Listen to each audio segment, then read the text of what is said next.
When was the last time that someone came up to you and told you that they fancy you or that they were attracted to you?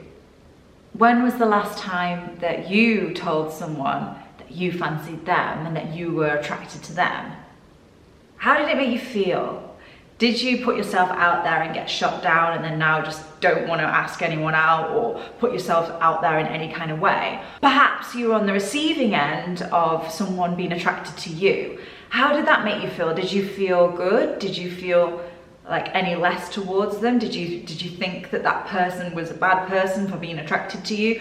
Did you take it as a massive compliment?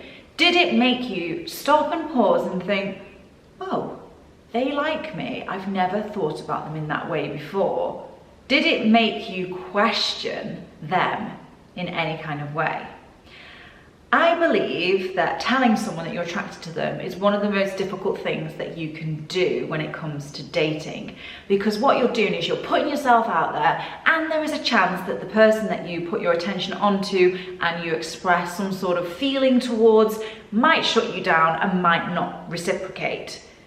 But that's life, right? That's normal. And I think that we need to start to reframe rejection in general, because I think that one of the main reasons why people stay single is because they don't put themselves out there in the first place. So in order to protect ourselves, we don't go on any dates. We don't tell that cute guy that you think he's cute. You don't do anything but stay very passive and then maybe moan a little bit about being single. And it's like, well, you know, you could start to put yourself out there a little bit more. So what I'm going to talk about today is how to tell your date that you fancy them without actually saying, hey, I fancy you, and without putting yourself out there in a really, really aggressive, direct way. Because let's be honest, that's terrifying, and most people won't want to do that. If you do, I absolutely salute you. So you're probably wondering, why does it matter whether I put myself out there? Surely other people should come towards me. Especially if you're a woman, you're probably thinking, no, the guy has to make the first move. I disagree. My last two relationships, I completely initiated myself. In fact, I would say that I would have stayed single for much, much longer if I had stayed in that mindset of men have to approach me. I'm not that approachable, and I realise that, and many women are not that approachable. I think it's especially difficult for women to get approached if the woman herself is quite introverted, because when a man sees an introverted woman, he doesn't think she's shy, he thinks she's unapproachable, or maybe even she's a bitch. Like, it happens where men think that women who are shy are being deliberately callous and cold, and they're not, they're just shy. So why would we want to express that we fancy someone on a first date, for example? What is the benefit of this? First of all, if you express that you fancy someone, they are more likely to like you in return. We like people who like us, and we feel comfortable if we're with someone who we think likes us. Yes, there is a downside to that, in that if you're the one that puts yourself out there, you might get rejected. But is rejection such a big deal?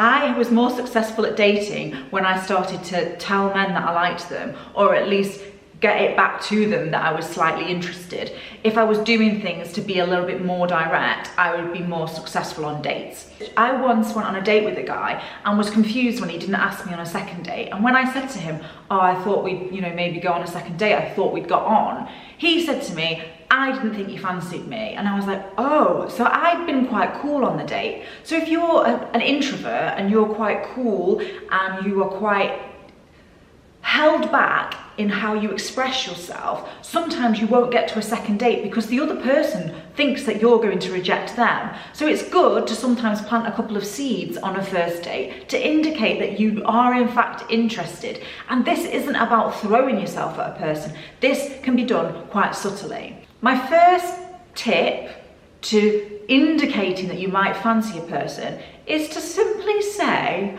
wow, you look just like your photograph. This is obviously one for if you've met on an app, and this is a very, very first introduction.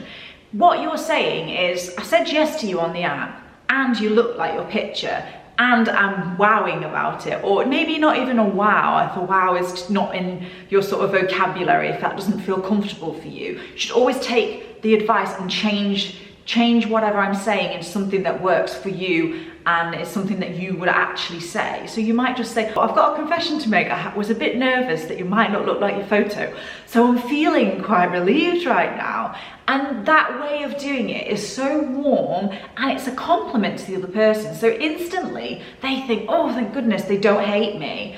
And then it's very difficult from there for them to not have a positive first impression of you. If that one doesn't work for you, or you simply forget to say it, or they don't actually look like the picture and you don't want to be dishonest, you can compliment them later on in the date. So you can compliment them on what they're wearing, you can compliment them on their personality. If they're funny, you can pick up on that and say, I'm so glad we've got a similar sense of humour. So you're picking up on something that's similar between the two of you, and you're also complimenting them at the same time.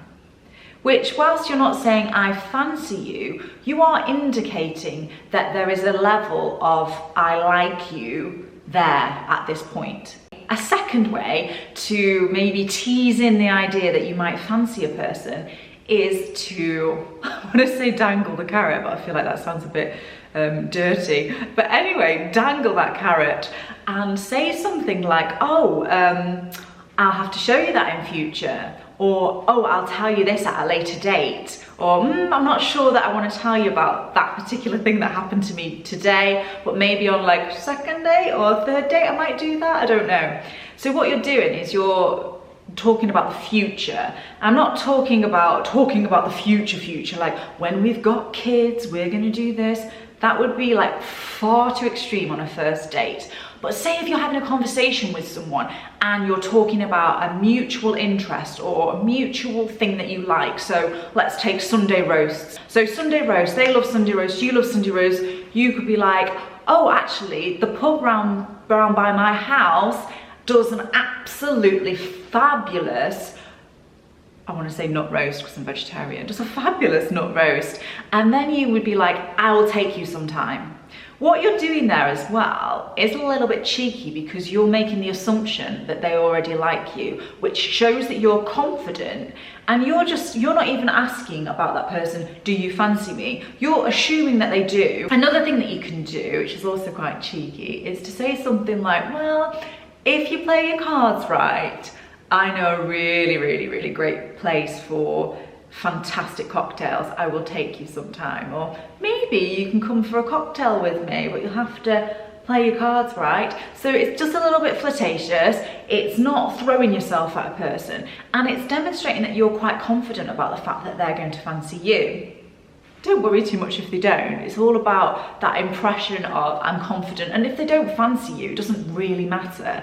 You won't go for the cocktail, you'll take someone else. And my final point is so straightforward, and I want to make this point because I feel a little bit like we mess around with each other, we play too many games, we're not direct enough. And someone at some point has to put themselves out there. And if you are secure in yourself, you can put yourself out there, know that you might get rejected, but also know that you'll be okay with that. So that's what I'm working towards when I work with clients. I'm working towards them being comfortable with the notion that they will get rejected when they're dating. It's inevitable, and then we move on. So all you have to do is at the end of the day, you say, I've had an awesome time. I don't know about you, but I would definitely be up for doing this again in the future. And of course, there could be that awkward moment. And if there is that awkward moment, you'll be like, I'll let you sleep on that one. And then say, it's lovely to meet you. Go in for a peck on the cheek, and then you part your ways. So you can style out any awkward situation. And even if it's a little bit awkward, at least you have your answer. And you're not spending your days wondering, like, does this person fancy me? Do they want a second date? If you've expressed that that's what you want, and then you're not getting anything back, you have your answer, and then you can move on to someone that does like you. So you don't spend forever pining after someone or questioning what's going on, because you've been quite direct with what you want and you've put yourself out there. So thank you so much for watching today. My name's Abby Blaze. If you want more information about how I work one-on-one with my clients, you can just head on over to my website. You can also find me on social media at Abby Blaze. Thank you. Bye-bye.